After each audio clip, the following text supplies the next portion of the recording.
All right, and it looks like we are ready to begin. Coach, would you like to begin with questions or an opening statement? Oh, I love questions. Let's start with questions. Sounds great. Well, your first question will be from Tim Priester. Even better. Coach, I'm wondering what some of the final points of emphasis are with you and Coach Reese and the offensive staff. And then considering the direction of your offense this year, where you're more of a ball control time of possession, do you want to make this a keep away game, or do you feel you need to quick strike as well in order to maybe mitigate some of the issues you've had in the red zone? I mean, look, we want to be who we are. So, I mean, I think we've defined that, through, the first 6 weeks. So we want to play a physical brand of football. That's who we are. We want to take shots down the field. We've got to get some one-on-one matchups to allow our bigger body receivers and tight ends to, be part of this offense. But at the end of the day, this is about, a 4-quarter physical presence with our offense. And, that's kind of how we played football this year. And you don't start changing who you are, at this time. So you can expect us to play physical. Again, we've got to make some plays on the perimeter with our receivers and tight ends. But this game's going to come down to, our ability to, win at the line of scrimmage. We'll go next to Patrick Engel. Hey, Brian, kind of on the same tune. I'm curious about just running the ball when you play really good fronts. When you faced one in Pitt, I know the raw numbers weren't eye-popping, but how successful do you view that game with how you ran the ball? And to you, what does a successful day running the ball look like on Saturday?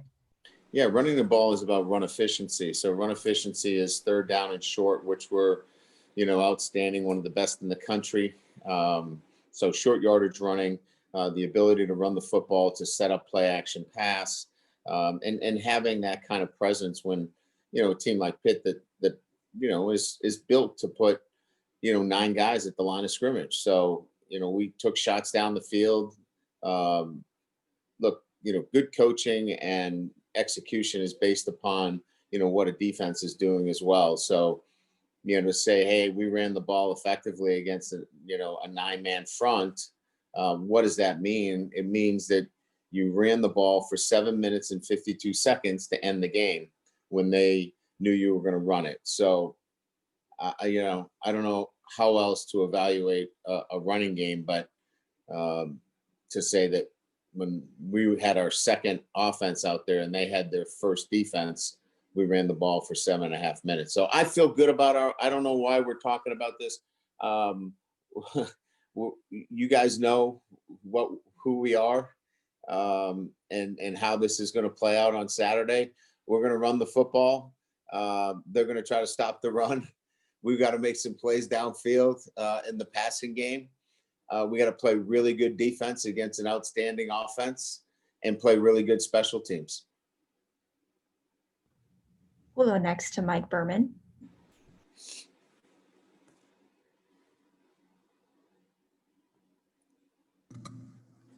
Hey, Brian, can you hear me?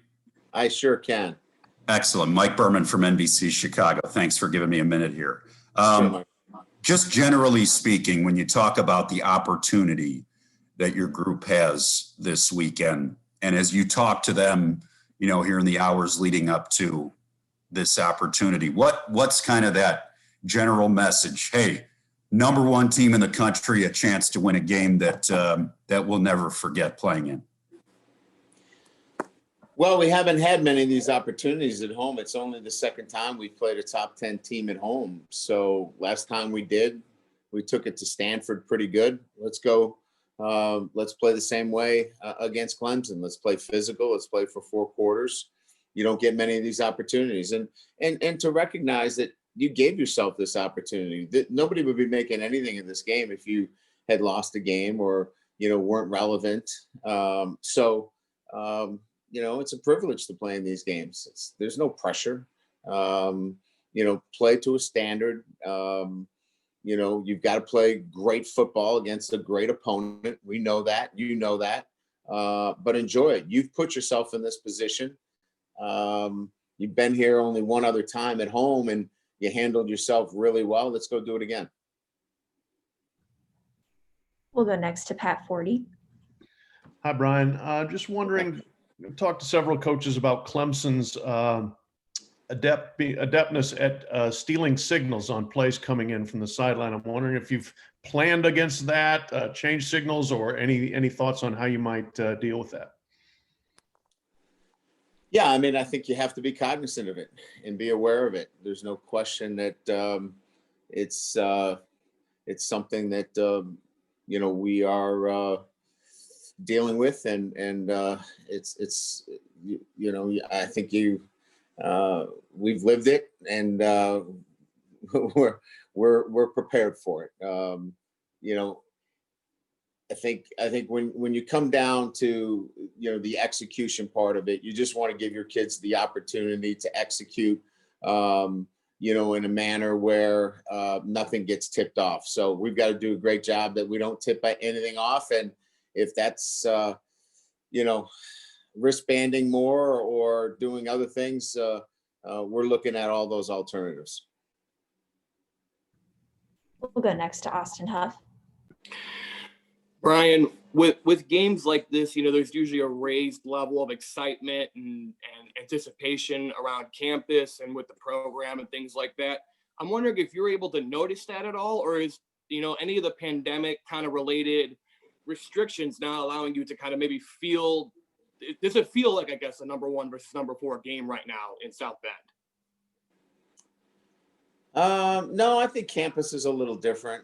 You don't feel the same kind of vibe that you normally would, but I think that's been kind of the case all year. So it just feels like another week for us in terms of our preparation. But our kids know it, and that's all that really matters. I mean, it'd be nice to have, all of the other trappings that go with it. But, there's enough noise about this game. Our guys hear it. They understand it. They have to make sure that they're not distracted by it. So, again, I think the pandemic has made it a little bit different, but when they step out on that field and they know who they're playing, they have a great deal of respect for Clemson.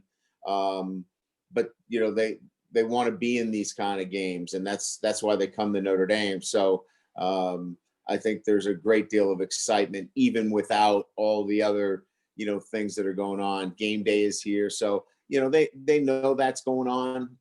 So there's enough excitement going into the game. We'll go next to Eric Hansen. Hey, Brian, I wondered if you could kind of walk me through Ian Book's week in terms of his practice approach, his execution, and his leadership. And then my second thing is Jarrett Patterson. Looks like he's really improved his physicality this year. Can you speak to that? Yeah, I mean, I think from Ian's standpoint, this is much more about protecting yourself, getting us in the right protections. Coach Venables does a great job with different looks. Third down, I think you spend a little bit more time on third down in terms of protections. So I think the week for Ian is a little bit more cerebral in that sense. Making sure you're well protected so we can get the ball out in a timely fashion. We've been really good in third down situations, so we want to make sure that we give him all of those tools to give him the opportunity on third downs. But I think other than that, it's been a typical Ian Book week in terms of real good leadership, real good execution. Leading. That's why he's so successful. You don't see much of a change in him from week to week. He is so consistent. As it relates to Jarrett Patterson, yeah, he's much more of a physical player this year than he was last year. He's stronger. He's put on weight. He's so much more confident in the position in which he plays now. Second year at that position, that has allowed him to do a lot more calling out fronts and establishing calls. And so I just think that there's a level of confidence and, he's built a physicality to him over the year here, and certainly from last year, from being in our strength and conditioning program. We'll go next to Pete Sampson. Brian, you mentioned a couple of times about receivers making plays on the outside more, and I think when you say that, it sounds a little simple, but is that these guys playing with better technique or sharpening that? Is that Tommy finding some different play calls to work them? Is it Ian taking a shot? I guess, could you just sort of drill down on making more plays on the outside and how that can come to pass?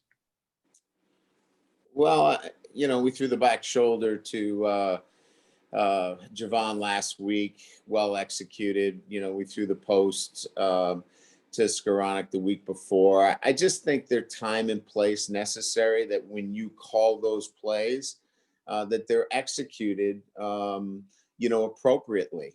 And so I think that's what is most important, is that when those plays are called, they need to be executed and turned into big plays. And I feel like we're at that point now where when those plays are in fact called, those guys in particular are going to win one-on-one matchups, whether it's Clemson, Florida State, Louisville. It doesn't matter who's covering those guys. They're going to make plays. Same thing with the tight ends and the slot receivers. So I think what's really important here now is where we are in the season is that when your number is called, we feel confident in that plays have been made in the games, not 7 or 8 of them or 5 or 6 of them, but to the level where when we call those plays, we feel really confident that we're going to be successful in the execution of those particular plays. We'll go next to Tim O'Malley. Coach, just 2 quick ones I wanted to follow up. Tommy Kramer left the game before anybody else did, I guess, out of the starters. Was he full go this week? Was that just protecting him from something? And number 2, could you comment on the growth of Amari Rodgers since the last time you played Clemson, when he was not the primary target, obviously? Yeah. Tommy had a stiff back leading into the game. We had treated him. Dr. Hough had been working on him most of the week and got him loosened up pretty good for the game, but he had a sore and stiff back. So when that game was pretty much in control there, we got him out of the game. He's felt really good this week. So we don't think that there'll be any ill effects to the tightness that he had in his lower back. And that's really all it was. There was no disc or anything else from that perspective. Amari Rodgers, yeah, we didn't know much about him. They had all those other beasts of wide receivers that we had to worry about, Ross and all those other guys. So, but he's a dynamic player, and you get a chance to see him. It's kind of interesting. They keep things really simple and well coached on their special teams. They don't, like last week, it was like, I don't know. I don't want to say gimmicks, but there was so much going on special teams last week with Georgia Tech. This week, it's kind of, here's who we are. This is what we do. And then, oh, by the way, you got to defend Amari Rodgers, because he's that kind of playmaker. He's an outstanding football player, not only as a wide receiver, but as special teams player. And that is my point, is you can be in the most basic of looks offensively and in special teams, and he can break things open. So he's developed as a premier player. We'll go next to Matt Freeman. Hey, Brian, not to stray away from Clemson, but what does it mean to you and the program just to have Cameron Akanayaki named to the Rhodes Scholar finalist list? Yeah, thanks for bringing that up. This is the second one that we've had. Really proud of Cameron, and he's been, he represents Wapu Nation, right? So we got to give a shout out to that. But more importantly, he represents that the student athlete is so important here at Notre Dame, and the players love him. I mean, he's just he's such an important part of our football program, in that he provides such an important role for us on our scout team, but in our locker room. You know, yeah, I'll tell you what, he's a guy that a lot of guys gravitate towards, not because they want help with their homework, just because of his personality. And, you know, being a local guy, he's from Edwardsburg, right? And so that makes it really neat as well. But I know he's talked to Corey Robinson too, who was our last finalist for a Rhodes Scholarship, and it would really be neat to see him to win a Rhodes Scholarship. We'll go next to Adam Rittenberg. Hey, Brian, sorry if this has been asked already, but I'm just wondering your message to the offensive line in particular and your tight ends this week. It's an area where I know it's been a priority. You guys have developed a lot. There's a lot of experience there. What is your message to those guys going against obviously a talented group, but one that's a little bit less experienced up front for Clemson? You know, it's 4 quarters. You know, I think that the most important thing here is that this is going to be a battle of wills, and our guys have done a great job of,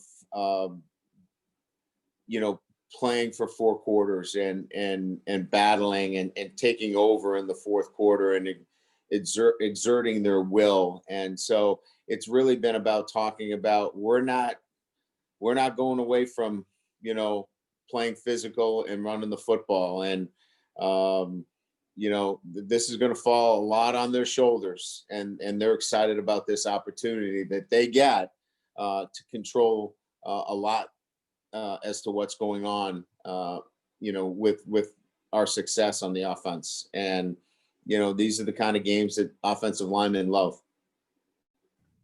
And with that, we will wrap it up. Thank you very much, Coach. You're welcome. Thank you.